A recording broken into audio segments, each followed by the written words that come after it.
Yesterday, third grade students took place in a 3-act math task. This math task asked them to use their knowledge of probability to figure out how many eggs would survive an 84-drop trial. The first thing students were asked to do was to watch a video of an egg drop. Act 1 was called The Hook.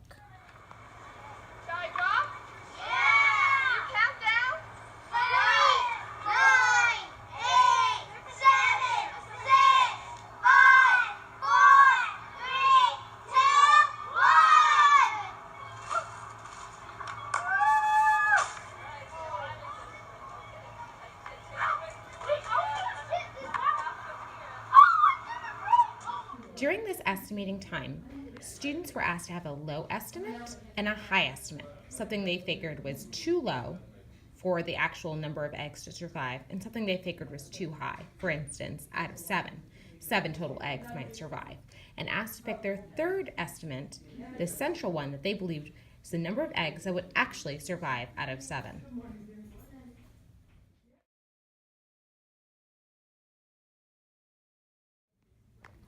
After determining that only 3 out of the 7 total eggs did survive the 7-egg drop, the students then entered Act 3, which is the struggle. They were asked, if 3 out of 7 eggs survived the drop, what amount, given the same chances, would survive 84 drops? Now, if you were to give this to a 5th, 6th, or 7th grade students, they would see this as a probability where they have to find a equivalent probability or an equivalent fraction. They might even see this as a division problem. However, 3rd graders do not know either of these processes to solve the problem, so they came up with their own ways. The following is 4 different strategies that 3rd graders were able to come up with to receive the exact answer of 36 in approximately 15 minutes of struggle.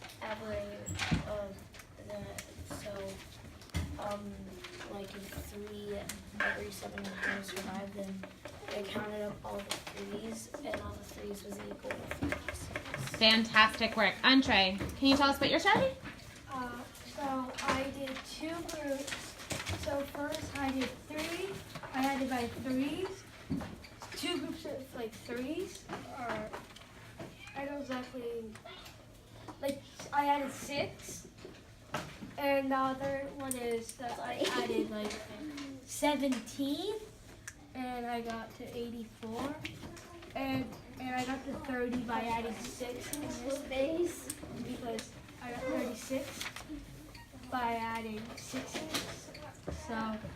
Okay, can I just clarify for a second? So you separated your fraction of 3 out of 7 chances into a 3 and a 7. So on the left, you counted by 3s, and on the right, you counted by 7s. And then when you hit 84, you knew that it was the right number of 3s. Is that correct? Yeah, I knew when I hit 84 because I knew the 84 on the question said 84 drops, so that's why I stopped at 36. Perfect. Thank you for sharing. Those are both really interesting strategies. Okay. Sabrina or Jilly, would you guys like to start? Jilly can. Okay, Jilly. It's okay. Don't worry, I keep on doing that. Jilly's is really interesting. So first what I did was I thought of splitting 84 into 2, and then I subtracted until I got the answer, but then I realized I was wrong. At first, when I was struggling for only a minute or 2, I thought it was 24, but it was not 24.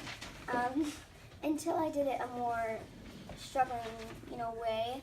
I split it again, and I switched to adding instead of subtracting. I got 36, and then what I wrote here was you can also do it till you add, and then you get the answer. Okay, question. Why did you decide that it was about equally likely? How did you know that it was equally likely? So since what we've been learning, I thought this was also a question like that.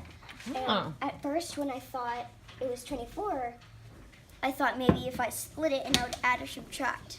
Okay, very cool, Jilly. Thank you for sharing. Sabrina? Okay. Can you share what you did? So I knew that every 7 you would take out 3 from it, so I kept on adding them together until And then after I did that, I took 3 from all of the 7s, and then I added up all the 3s, and I got 36. Fantastic.